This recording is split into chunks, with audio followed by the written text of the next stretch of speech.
गौतम बुद्ध और सत्य की खोज। प्राचीन काल की बात है।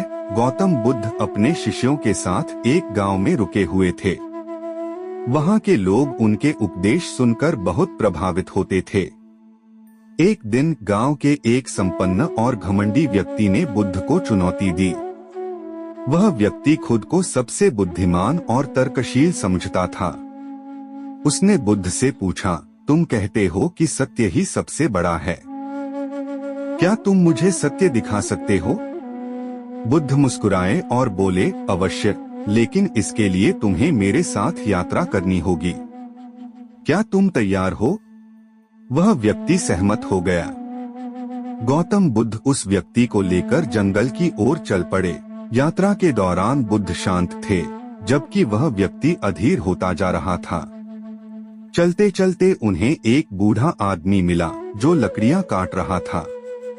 बुद्ध ने उस व्यक्ति से कहा, यह बूढ़ा लकड़हारा भी सत्य की खोज कर रहा है। वह अपनी मेहनत से जीवन का सत्य जानने का प्रयास कर रहा है। थोड़ी दूर चलने के बाद उन्होंने एक छोटे बच्चे को देखा जो खिलखिला रहा था। बुद्ध ने कहा, यह बच्चा भी सत्य को जी रहा है। वह अपने मासूम हृदय से जीवन का आनंद ले रहा है। लेकिन वह घमंडी व्यक्ति असंतुष्ट था। उसने कहा, यह सब मेरे प्रश्न का उत्तर नहीं है। मैं वास्तविक सत्य देखना चाहता हूँ।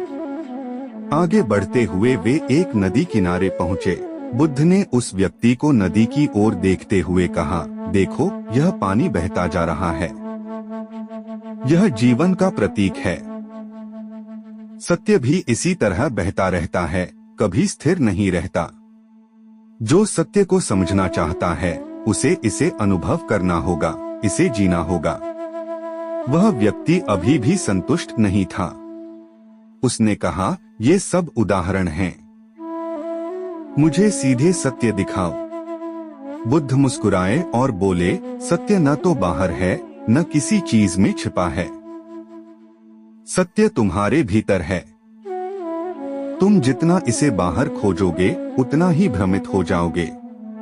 सत्य को अनुभव करने के लिए तुम्हें अपने भीतर झांकना होगा। जब तुम्हारे मन से लालच, घमंड और द्वेष समाप्त होगा, तब सत्य स्वतः प्रकट होगा। यह सुनकर उस व्यक्ति को अपनी भूल का एहसास हुआ। उसने महसूस किया कि उसका अहंकार और घमंड ही उसे सत्य से दूर रखे हुए था। उसने बुद्ध के चरणों में झुककर माफी मांगी और उनसे जीवन का मार्गदर्शन मांगा। शिक्षा। इस कहानी से हमें यह सीखने को मिलता है कि सत्य कोई भौतिक वस्तु नहीं है जिसे देखा या छुआ जा सके। सत्य को केवल अनुभव किया जा सकता है। अहंकार, लालच और गुस्से को त्याग कर हम अपने भीतर के सत्य को पहचान सकते हैं। जीवन का वास्तविक सुख और शांति सत्य को समझने और उसे अपनाने में है।